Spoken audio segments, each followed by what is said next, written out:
بسم اللہ الرحمن الرحیم۔ مسائل اور معلومات کے سلسلے کا ایک اور پروگرام لے کر انور سعید حاضر ہے۔ آج اس پروگرام کا نمبر شاید 101 ہے۔ مہاجرت، ہجرت،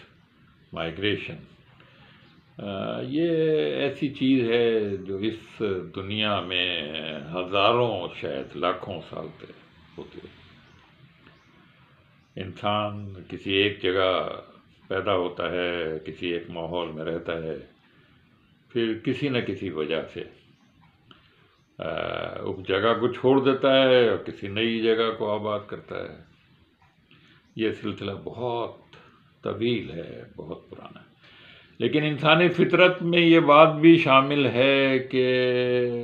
خود اس مرحلے سے گزرنے کے باوجود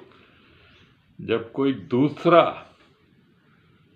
ہجرت کر کے مائگریٹ ہو کر اپنی کسی اور جگہ سے منتقل ہو کے اس کے علاقے میں، اس کے ماحول میں، اس کے خطے میں آتا ہے تو وہ اسے ٹھنڈے پیٹوں برداشت نہیں کرتا ہے۔ بہت ساری وجوہات ہوتی ہیں۔ جو تلواروں اور نیزوں اور بندوقوں اور اسلحے کے ساتھ آتے ہیں ان کو برداشت کرنا پڑتا ہے۔ جو اس وجہ سے نہیں آتے ان کو کچھ اور کہا جاتا ہے، ان کو پناہ گیر کے حق کہا جاتا ہے، ان کو مہاجر کہا جاتا ہے، جن کے پاس یہ اسلحہ اور طاقت نہیں ہوتی اور اپنی کسی اور صلاحیت کی وجہ سے، اپنی کسی اور خواہش کی وجہ سے، اپنی کسی اور ضرورت کی وجہ سے۔ بہرحال یہ ہجرت کا یہ سلسلہ دنیا بھر میں ہمیشہ سے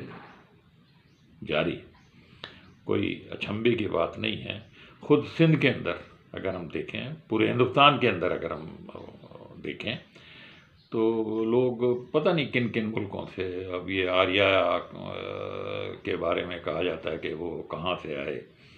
افغانستان سے کس طرح سے ہمارے ہاں منتقلی ہوئی، ہندوستان میں کس طرح سے افغانستان سے لوگ آ کر آباد ہوئے، اور آج ان کو فارسی یا پشتو کا ایک لفظ بھی نہیں آتا اور وہ ہندوستان کے شہری ہیں۔ اسی طرح سے وقت گزرنے کے ساتھ ساتھ یہ مسائل حل ہوتے ہیں۔ بہرحال فی الحال آج کے پروگرام میں جو ذکر ہے وہ پاکستان میں مہاجرت کا جو عمل ہوا اس کے حوالے سے ہے، اس تک ہم محدود رہیں گے۔ پاکستان اور ہندوستان کی جب تقسیم ہوئی ہے تو کہا جاتا ہے کہ 1.5 کروڑ کے قریب لوگ ایک طرف سے یعنی ہندوستان سے پاکستان کے علاقوں میں آئے اور پاکستان سے بھارت کے علاقوں میں گئے۔ اور آپ یہ سمجھ لیں کہ یہ اتنی بڑی مہاجرت تھی، اتنی بڑی مائگریشن تھی کہ اس میں تقریباً 30 لاکھ افراد کا آج تک پتہ نہیں ہے کہ وہ کہاں گئے، آیا مر گئے، مار دیے گئے، یا دوسرے ملکوں میں جا کر آباد ہو گئے۔ اور اگر اوورآل پورے ہندوستان کو ہم دیکھیں تو لگتا ہے کہ اس پر کچھ 4% کے قریب لوگ جو ہیں وہ اپنے گھروں سے بے گھر ہوئے تھے، اپنی زمینوں سے نکالے گئے تھے، یا اپنی زمینیں چھوڑ گئے تھے، یا اپنی مرضی سے اپنے گھر۔ بہرحال 4% اس پورے ہندوستان کی آبادی، جو اگرچہ پورے اس کے لحاظ سے کم ہے کہ لیکن جو علاقے پنجاب اور اس کے نیچے ہریانہ اور اس کے پاکستان کے اندر جو علاقے، ان سے جس طرح سے لوگ گئے ہیں یہ بہت بڑی تعداد ہے۔ یعنی 1.5 کروڑ لوگ جو ہیں اگر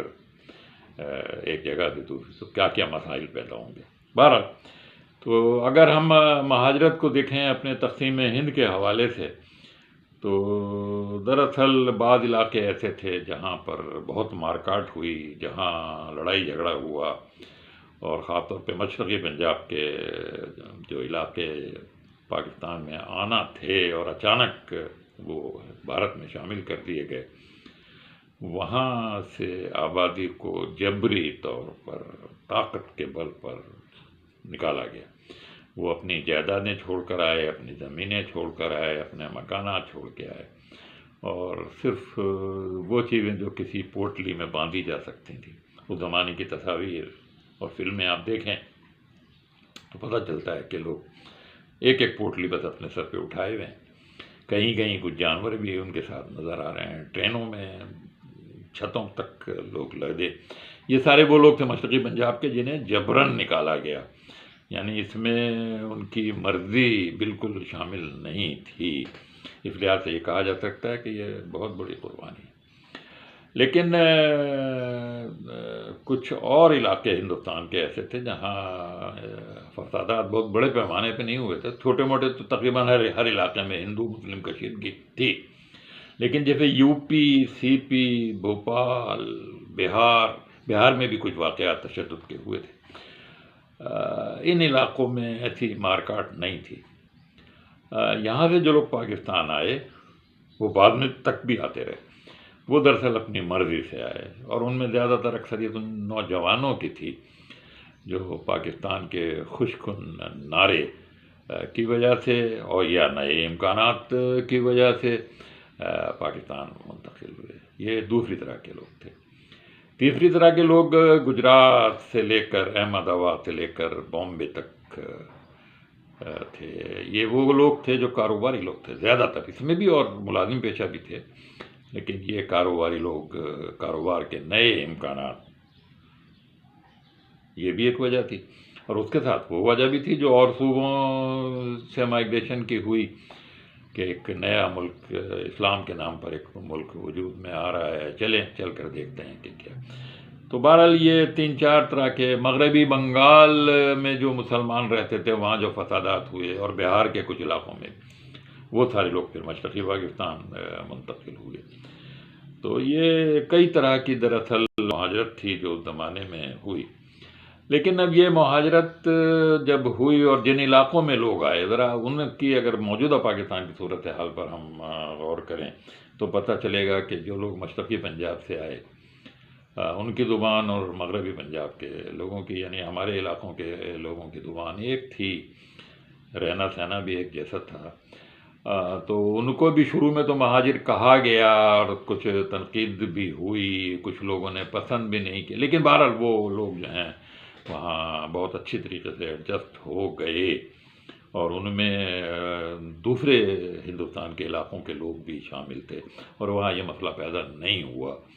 کہ یہ مہاجر ہیں، یعنی ان کو وہاں زمینیں بھی دی گئیں، کلیم بھی کیے گئے۔ اور جیسا ہوتا ہے کہ ایسے واقعات میں جھوٹے سچے دونوں باتیں ہوتی ہیں، جھوٹے کلیم بھی تھے، سچے کلیم بھی تھے۔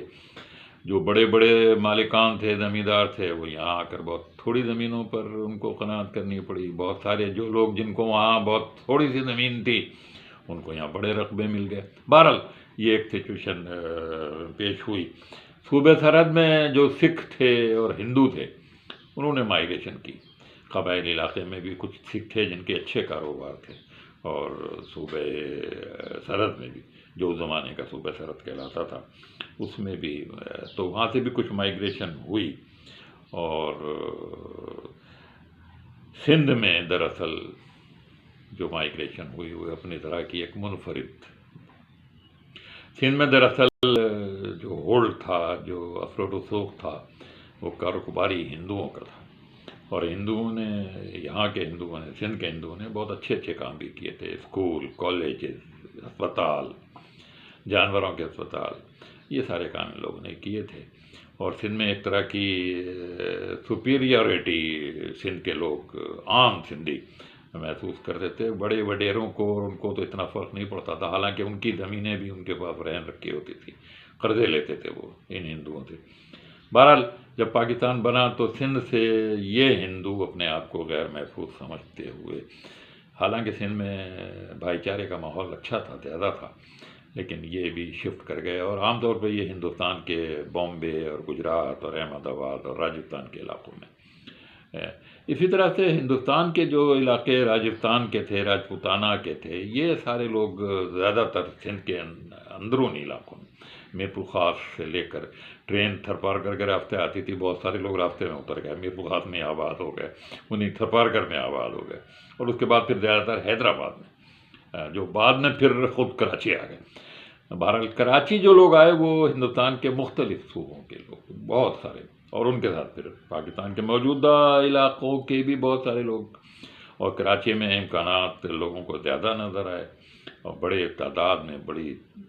چونکہ بندرگاہ بھی تھی یہاں، اور پھر یہ کیپٹل بننے کا بھی اس کا اعلان ہوا تھا، تو یہاں زیادہ لوگ آ گئے، اور یہ بالکل ایک حقیقت ہے کہ سندھ میں اس وقت کراچی کے شہر میں ہندوؤں کا اور پارسیوں کا کام بہت زیادہ تھا، ان کا ہولڈ بھی تھا۔ سیاستدان تو سندھ کے ہمارے اندر کے بھی تھے، لیکن عام آبادی یہاں اگر تھی تو وہ بلوچوں کی تھی، جو تربت اور گوازر کی طرف سے آئے ہوئے لوگ تھے۔ لیاری میں زیادہ تر وہی لوگ آباد تھے۔ ملیر کے علاقوں میں، ملیر پہ ٹھٹے کی طرف اگر، تو وہاں کچھ سندھی آبادی موجود۔ بہرحال یہ ایک ضمنی بات اس میں آ گئی۔ سندھ کا متوسط طبقہ اس وقت نہیں تھا، یا تو بہت ہی غریب مسکین حاری تھے، یا پھر کچھ زمیندار تھے بڑے بڑے۔ تو اس طریقے سے یہ مائیگریشن کا عمل، تو لازماً جو مسائل ہوتے ہیں وہ مسائل پاکستان کو پہلے دن سے درپیش رہے، اور چونکہ ہمارے سیاستدانوں نے، ہمارے کارپرداروں نے، ہمارے حکمرانوں نے سمجھداری کا کام نہیں کیا۔ بہت سارے تجربات ہوئے بعد میں، لیکن ان تجربات میں خود مقامی لوگوں کی کتنی رائے تھی، کتنا حصہ تھا، یہ اس کے بارے میں بہت ساری متنازع باتیں ہیں۔ تو بہرحال یہ مسئلہ آج تک موجود ہے مہاجرت کا، حالانکہ 70-75 سال گزرنے کے بعد جن لوگوں نے مائیگریشن کی ہوتی ہے وہ اسی معاشرے میں جذب ہو جاتے ہیں، یا پھر وہ خود معاشرہ جو ہے ان کی چیزوں کو اگر وہ زیادہ اچھی ہوتی ہیں اپنا لیتے ہیں۔ تو یہ عمل جاری ہے، اور یہ عمل شاید جاری رہتا اگر کچھ ناخوشگوار واقعات اس دوران بدقسمتی سے ہماری نہ ہوتے۔ بہرحال یہ سارا ایک مہاجرت کا عمل ہے، اور یہ بڑا مشکل عمل ہے، اور یہ ساری دنیا میں ہوتا ہے۔ تو پاکستان کے لیے بھی کوئی یہ نئی بات نہیں ہے۔ اللہ کرے کہ آئندہ کے برسوں میں یہ سارا کام جو ہے وہ فطری طریقے سے، قدرتی طریقے سے ہو جائے، اور پاکستان جس کے بہت سارے وسائل ہیں، بہت ساری اس میں قوتیں ہیں، خود مردان کار جو پاکستان کے ہیں وہ ایک بڑا اثاثہ ہیں۔ تو اللہ کرے کہ یہ مسئلے اگر حل ہمارے ہو جائیں تو پاکستان اپنے قدرتی وسائل اور پاکستان اپنے افرادی وسائل دونوں کی کمبینیشن سے کوئی بہت ہی اچھا اور طاقت کے طور پر ایک بڑے ملک ہے۔ اور اگر اس کی شناخت وہ اسلام کا جو نعرہ بلند کیا گیا تھا اس کے حوالے سے اگر دیگر شناختیں ہماری ایک تو کمزور ہیں، اور دنیا میں اس وقت جو طاقتیں حاوی ہیں وہ اس بات کو سمجھتی ہیں کہ اگر ان کی وہ شناخت رہی تو یہ پھر ہمارے لیے ایک مسئلہ بنیں گے۔ اس لیے ہماری اس شناخت کو ختم کرنے کی کوشش کی جا رہی ہے۔ ہمارے سمجھدار لوگ اگر یہ بات محسوس کر لیں کہ دراصل ہم اپنی اس شناخت کی وجہ سے ہی آگے بڑھ سکیں گے، تو انشاءاللہ